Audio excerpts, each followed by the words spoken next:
to 300, and that limitation has been removed. Does anybody have any questions and concerns about that particular item? If not, we will need a motion, a second, to approve this regulation. Motion by Second. Motion by Senator Funky Frohmeyer, seconded by Senator Douglas. All those in favor of the motion vote aye. Aye. Any opposition? All right, thank you. That regulation passes. Moving on to our agenda, the first item we will hear is Senate Bill 12, an act relating to physician wellness programs, and the sponsor is Senator Donald Douglas. Senator Douglas, if you'll proceed to the table, we'll proceed with your bill.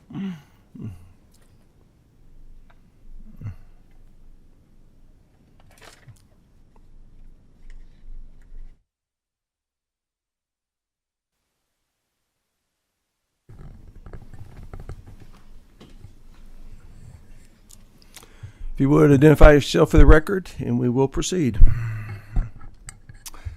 Senator Dr. Donald Douglas, District 22, State Senator. Dr. Evelyn Montgomery Jones. Pleasure having you both here this morning. Senator Douglas, I believe you have a committee substitute, do you not? Yes, sir, I do. Oh, excuse me. We do not. We do not have a committee substitute. No, not on 12. Well, try to keep up, okay? I'm following your steps, sir. Thank you. Cruel indictment. With that, please proceed with you, Bill. Good morning, Mr. Chairman, and good morning, committee members. We wish to present Senate Bill 12 today. It is an act relating to physician wellness. I know that a lot of this isn't on very many people's radars, but this is something that's really, really, really important in medicine. Being a healthcare provider is a very demanding and a very stressful profession. And it's that way in many ways that many people don't understand.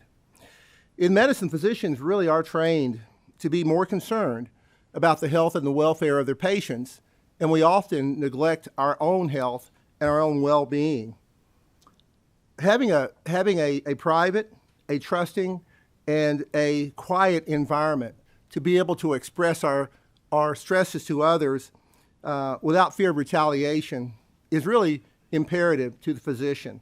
And I think this is what Senate Bill 12 will do. And I'm going to turn this over to Dr. Jones and let her proceed. Thank you, Chairman Meredith and members of the committee. For the record, I am Dr. Evelyn Montgomery Jones. I'm a board-certified dermatologist and the current vice president of the Kentucky Medical Association. It is an honor to speak to you regarding our support of this physician wellness bill, Senate Bill 12. According to the Agency for Healthcare Research and Quality, burnout is a long-term stress reaction marked by emotional exhaustion, depersonalization, and a lack of sense of personal accomplishment. Physicians and other healthcare workers have an increased risk for experiencing burnout due to the demanding nature of their work. Research has confirmed that upon matriculation to medical school, medical students are on average more emotionally well-adjusted than their age-matched peers. Yet average burnout rate for C-suite corporate America hovers in the 32 to 34% range. The rates for physicians over the last several years has been in the 50 to 54% range. Post-COVID, the AMA has reported the most recent study, 63% national physician burnout rate. The COVID-19 pandemic has clearly been a significant driver of increased burnout among physicians. And our most recent KMA membership survey reiterated this fact, with more than half, 54% of the respondents, indicating they are feeling more stressed now than they were before the pandemic. In a consensus study report published on the National Academy of Medicine website, there are 12 key stressors contributing to physician burnout. 3 of the key factors mentioned are prior authorization, professional liability, and erosion of the patient-physician relationship. In addition, a recent KMA membership survey of Kentucky licensed physicians revealed that nearly half of respondents cited administrative burden as their top cause of stress. Quantifying the frequency and the severity of physician burnout is oftentimes very difficult because each individual experience is inherently subjective. Nevertheless, the consequences of physician burnout are beginning to emerge. Lower morale, diminished productivity, lost quality, higher turnover, lower patient satisfaction, and increased rates of substance abuse disorder and suicide. Physician burnout, if left unchecked, will continue to have a negative impact on patient care, physician health, and healthcare cost.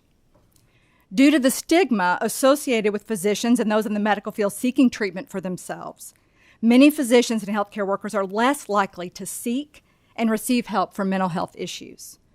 A Medscape report from 2018, which surveyed 15,543 physicians, found that 66% of male physicians and 58% of female physicians who reported either burnout, depression, or both had never sought professional help, were not currently seeking professional help, and did not plan to seek professional help. Several years ago, a colleague of mine, excellent physician, excellent patient confidence, stated he'd battled depression for a while, but was concerned that if the community or the medical board heard of him seeking help, it would tarnish his career and effectiveness. He took his own life, and our state lost an excellent physician, not to mention his family lost a husband and father. While the stigma surrounding physicians' mental health is multifaceted, studies show that a large factor barring physicians from receiving mental health treatment is the professional credentialing and medical licensing processes and/or the potential for an additional exposure to liability. For example, a study in the Mayo Clinic proceedings found that physicians working in a state where the initial renewal medical licensing applications probed too broadly about mental health history were 20% more likely to be reluctant to seek help. To begin addressing the issues and concerns associated with the physician burnout epidemic, KMA strongly supports Senate Bill 12. The importance of everyone seeking to optimize their mental health with counseling is being highlighted more and more. Understanding that brain health and learning effective ways to mentally process what we all face in our daily lives is of utmost importance. It allows us to live and to work in a more effective, focused, thoughtful way. Senate Bill 12 would encourage physicians to seek care when needed in a wellness program that can directly respond to the physician's wellness needs. It would ensure that a record of a physician's participation in a wellness program is confidential and has additional legal protections that should provide further encouragement to physicians to seek help when needed. And it then balances the appropriate role of the medical board, hospital systems, and health insurers to protect the public safety for an impaired physician, with the public need to encourage physicians to seek help for issues that may be causing high levels of stress that can be successfully addressed through a physician wellness program prior to impairment. I want to thank you, Chairman Meredith, and the committee for your time, and I'd be happy to answer any questions.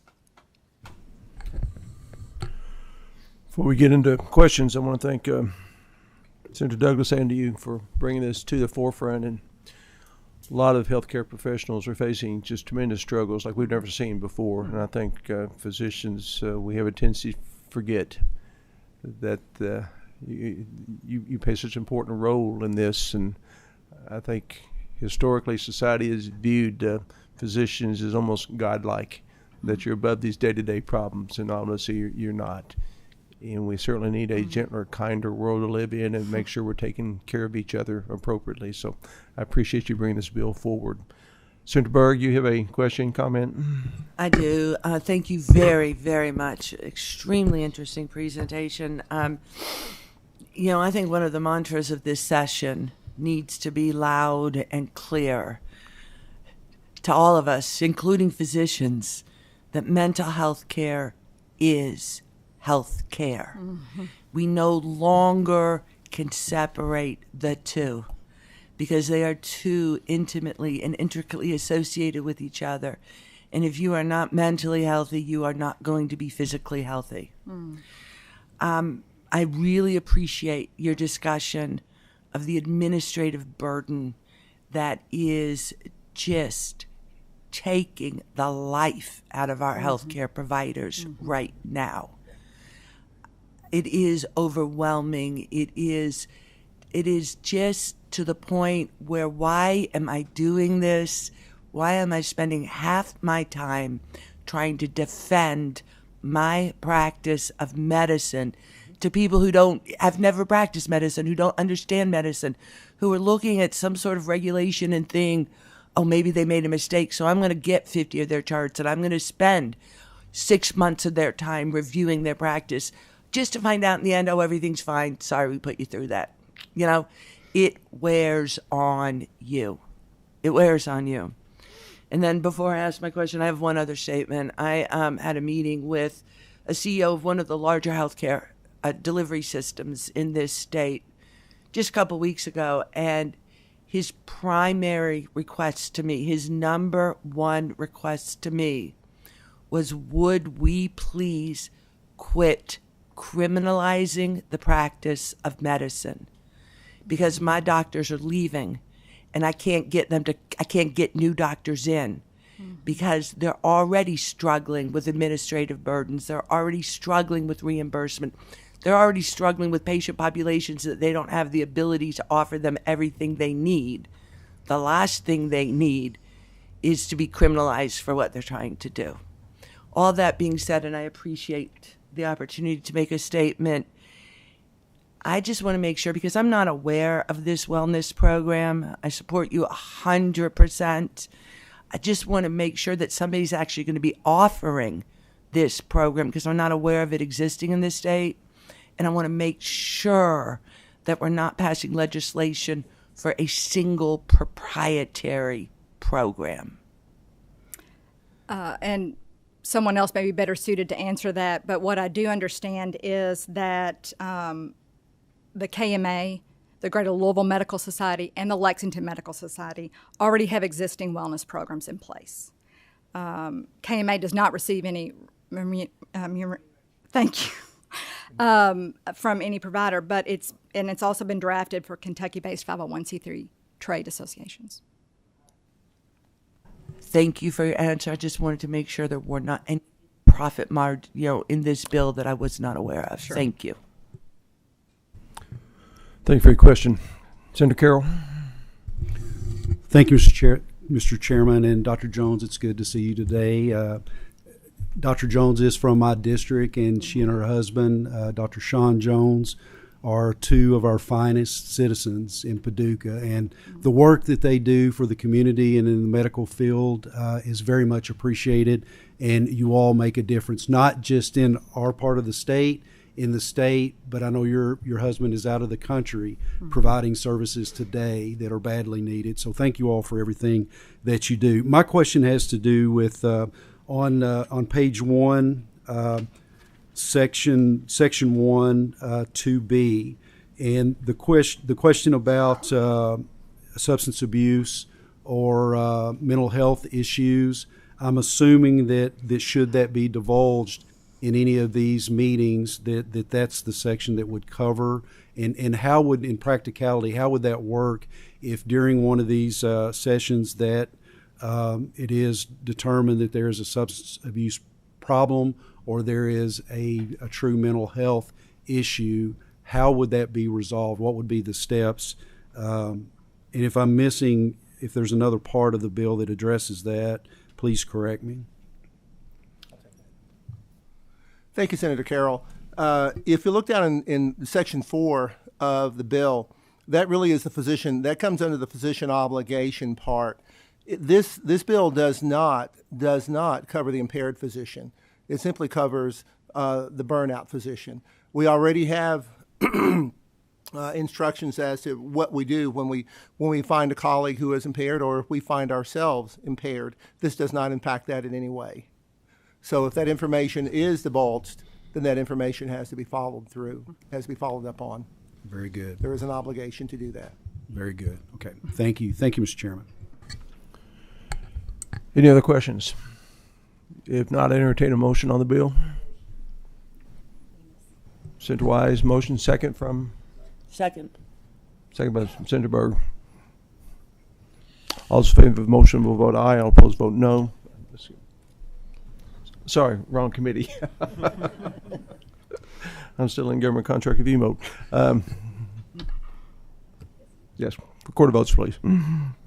Senator Rocky Adams, Senator Byrd, Aye, and thank you. I think this is worthy of attention. Thank you. Senator Carroll, Aye. Senator Douglas, Aye. Senator Funke Fromeyer, Aye. Senator Nemes, Aye. Senator Tishner, Aye. Senator Wise, Aye. Chairman Meredith.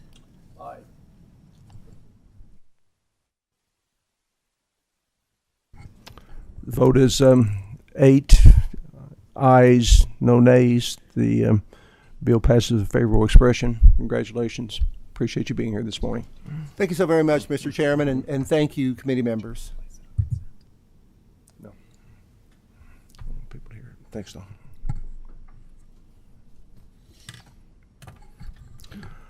We've had several people come in late. We do have an overflow room, which is 171. If you would prefer that rather than standing, you're certainly welcome to stand, but we would offer that to you as well. And now that our track star has returned to the podium, I'll ask him to assume the chair.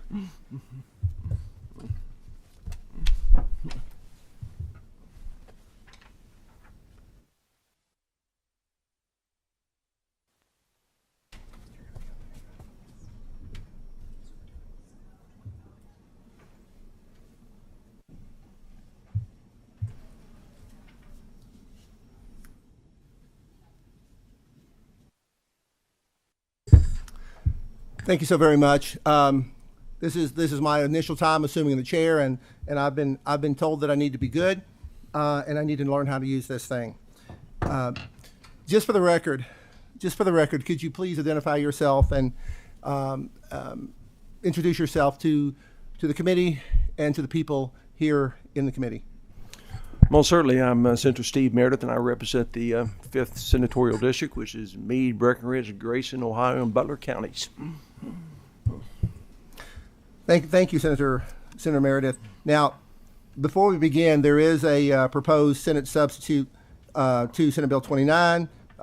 If there aren't any questions, we need to approve this Senate sub. Are there any questions? Do I hear a motion? Motion by.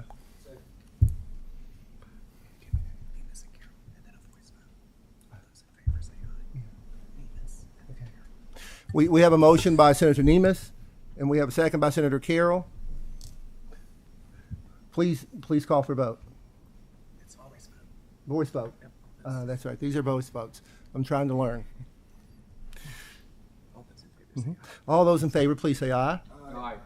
All those opposed, nay. The ayes have it. The proposed Senate substitute 1 is adopted. Proceed, Senator Meredith. Thank you, Mr. Chair. I'm speaking first on Senate Bill 29, which very specifically is limiting the number of MCOs that administer our Medicaid program. And it was purely by coincidence that your bill preceded mine, and we talk about bureaucracy and administrative burden, because it is crushing for most healthcare providers. And we see it usually in fiscal terms, but we really don't look at it in terms of the mental health aspect of it, and it truly is crippling. I happened to see an article just recently as well that talked about a third of the physicians that are leaving their professions because of the sense of loss of ownership for what they do in this bureaucracy we're talking about. Additionally, we spend over 16 cents of every dollar in healthcare on administration.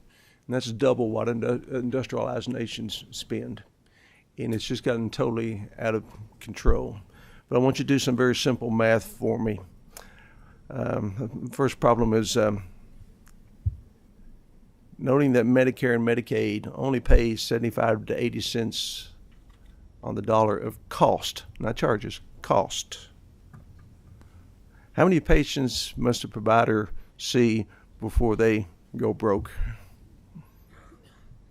Obviously, that's a rhetorical question, but it truly is frames the situation. We think in terms of charges, and quite candidly, charges become irrelevant. It's cost. Now, how do you make up that shortfall if you're a healthcare provider? You hope and pray you have a larger percentage of commercial payer mix that will offset those lost reimbursement. You know, when Medicare and Medicaid was developed in 1964, originally it was designed to pay 101% of cost, that 1% being the small profit margin that healthcare providers were able to accumulate. But very quickly, the federal government realized that they couldn't afford the program that they themselves had invented, so we started continuing to redefine cost. And when I first came into the business in the mid-'70s, at that time, hospitals specifically were getting about 90 cents on the dollar of cost. But it was workable because commercial insurance companies kind of recognized that and would pay us more than Medicare and Medicaid so we could be profitable. But over the years, that percentage of cost reimbursement got less and less and less. But the administrative burden has gotten more and more and more. I'll ask you another rhetorical question. Why do we have 6 managed care organizations when the federal government only requires 2? Well, don't feel bad. You can't answer it. No one else can either. I asked this in government contract review just a couple of months ago, is why do we have 6? You know, in the history of our managed care program, at one time we had 6, then one left unexpected, so we had 5. Then we went back to 6. This last round of contracts, we went back to 5. So what's the magic number? Why do we have the number that we have? Why not 27? Why not 2? Actuarially, nobody can show me any numbers to suggest what the appropriate number is. So what do we rely upon? Well, I think probably one statistic could be how many MCOs per capita. State of California has 26 MCOs. So per capita, that's about 1.6 million residents per MCO. You do the math in Kentucky, we're about 750,000 per MCO. And we know that insurance is a risk business. And part of the explanation I've been given as to why we have 6 is to spread the risk. Well, it looks like that risk is minuscule when you compare what other states are doing. But the impact of that is not minuscule. We also have to think in terms, I think, of this for hospitals. But I'll tell you, there are just hundreds of smaller providers that are feeling this burden disproportionately, particularly in rural communities.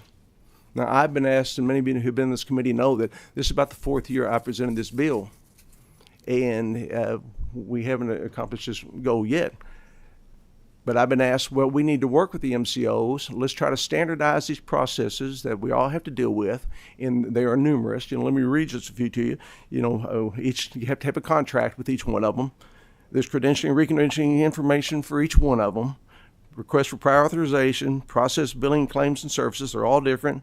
Documentation requirements are different, and the way you communicate with the MCOs, the insurance companies, they're all different. And their interpretation of the policies and regulations, they're all different.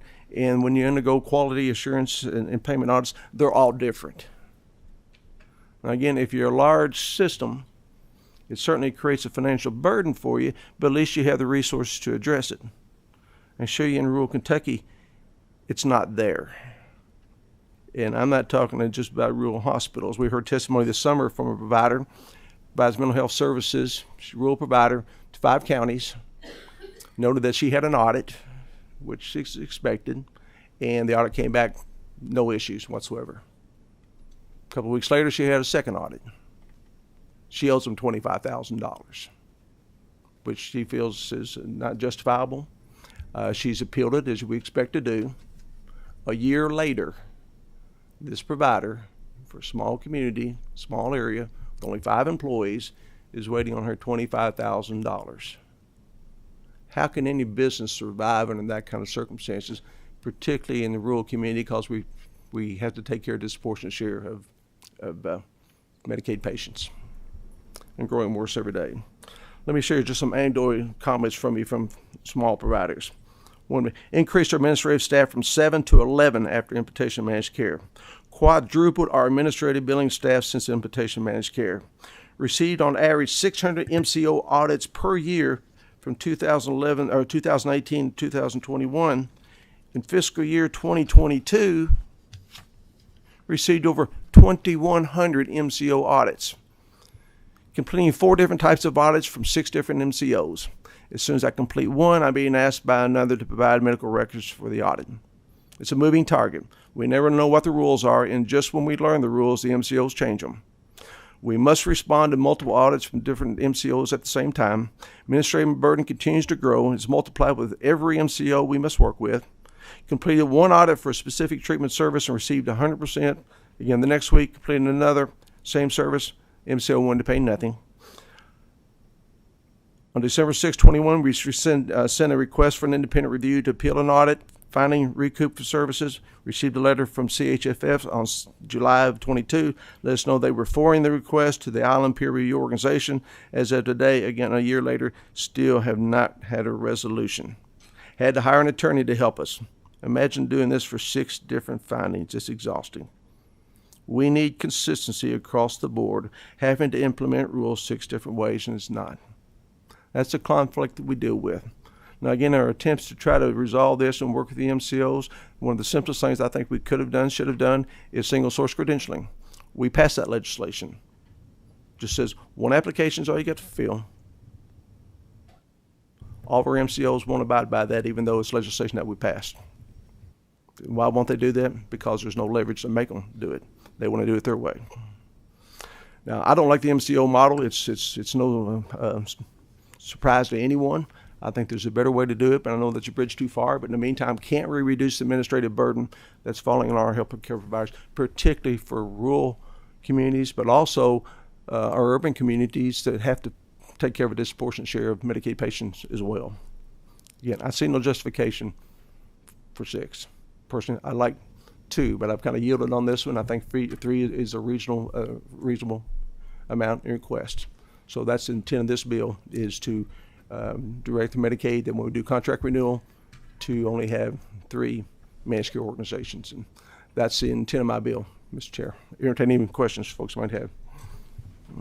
Before we get started with that, Senator Meredith, I have to jump. I have to jump on that same train. In my medical practice, I went through the same thing. We went through an audit, both my colleague and I, an extensive audit, at which there were absolutely zero deficiencies found. 6 weeks later, we went through a very similar audit, both of us. And during that period of time, our MCOs were holding well over $120,000. Why? We have no idea. And mine was released before my colleagues. So I understand what you're saying, and what you're saying is very, very, very real for members of the committee. So with that being said, if there are any comments or questions, I'm happy to. Senator Byrd. Thank you, sir. I have a single question that I'm trying to figure out in my head. Okay, so we require the MCOs to be willing to cover a specific geographical area, because we need them basically to cover the entire state. If we limit them to 3, are we putting at any risk the breadth of coverage that we'll be able to offer in this state?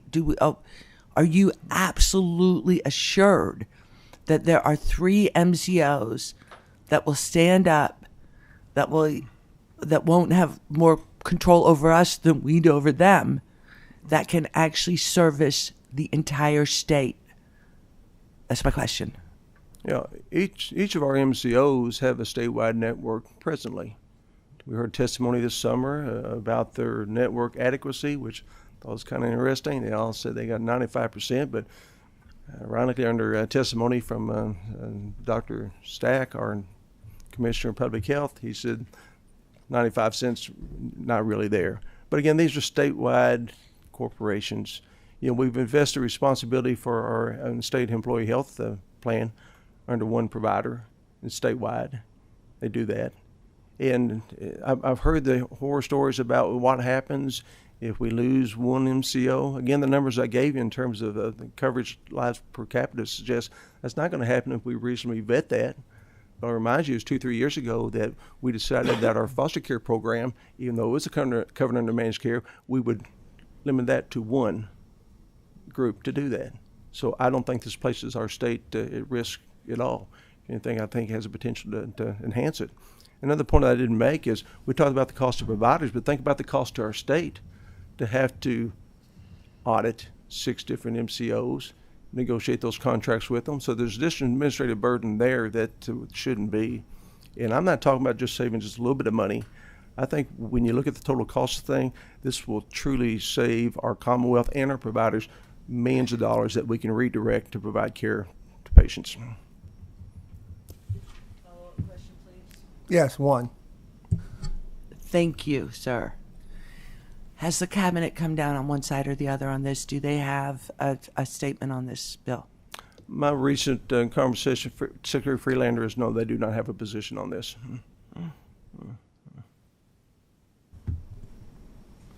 Senator Funky Fromeyer. Thank you, Senator Meredith, for bringing this forward. I feel so passionate about a wellness revolution, and I think part of it is a financial wellness revolution. And my question is relative to the waste aspect that we see so often. How will we, and perhaps this bill doesn't address it, and this is in a different section of our code, but how do we monitor the waste? Are we able to line up MCOs side by side and identify how one is achieving excellent Medicaid outcomes? Because this is Medicaid focused, I understand, and comparing MCOs so that we can vet them by quality of outcome and cost. There is a what we call a MCO scorecard that measures things such as recipient satisfaction, provider satisfaction, financial strength and things of those natures. And those are supposed to be taken into consideration whenever we score the contracts when they're awarded. As to whether the information is valid or not, I really can't attest to it because, again, one of the measures is network adequacy. They say they've got 95%. I think that number is suspect, so it kind of is what it is.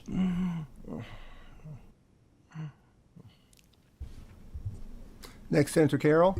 Thank you, Mr. Chairman. And I won't go through all of this, but as the leader of a small provider that provides therapy services for kids through EPSDT, we provide prescribed pediatric extended care services, which is child care, educational services for medically fragile kids. And we're getting ready to open up an autism center to do ABA therapies. It is a constant battle with not being paid the proper amount and not having the proper code, which are very limited codes. Right now, we have an MCO that owes our organization about $50,000, $60,000. Can't really get a clear answer on why they're not paying when the other ones are. It's just a constant issue, and there seems to be a disconnect between the MCO's comments every time they come before committee about their patients and how they care about their patients. Well, who takes care of their patients? It's the provider. And that relationship is an adversarial relationship that does nothing to help the providers care for those that they serve. It makes no sense that the relationship is what it is when we are actually the ones that are responsible for these outcomes, and they don't give us the support. They tie up all of our time on administrative responsibilities that don't allow us to thrive, to grow, to provide quality services. And time after time, we bring this up. We go through this every year with the MCOs, the same song and dance, and nothing changes. This has got to be the year that we get this bill passed and get this number down to where it's manageable, where we can start standardizing some of these processes that are so detrimental to the success of the providers in caring for their patients, wherever that might be, whether it's medical, therapies, whatever. We've got to do something about this. This has got to be the year. The cabinet's not going to do this. If it's going to happen, it's going to be our body that does it, and we need to get this going this year and make it happen. Senator Mayer, thank you for all your efforts on this, and I'm with you 110%, and I feel confident we can get this through the Senate, and we're going to need to work on the House. Thank you, sir. Thank you, Mr. Chairman. Thank you, Senator Carroll. And I just really want to emphasize that this is very real. Again, as I said before, it might not be in a lot of people's wheelhouse, but in the medical space, it is. Now, with that being said, are there any more questions or any more discussion? If not, can I hear a motion, or is there a motion? So Motion? Second. We have a motion by Dr. Wise, by Senator Wise, and we have a second by Senator Funky Fromeyer. Secretary, please call the roll. Senator Rocky Adams. Senator Berg. Explain my vote, please. This is going to be a really tough vote for me, because I totally agree that this is what we need to do. I totally agree that for our healthcare providers, we have got to streamline what they are responsible for presenting to insurance companies to get paid for their work. I'm just concerned that this bill, which isn't actually going to do that for us, if this bill included single provider credentialing, if this bill included that you all have to get together and come up with reasonable criteria and use them across the board, that you have to share your audit data with each other. You can't just put that burden on the healthcare providers themselves. I would be so 100%, I would be literally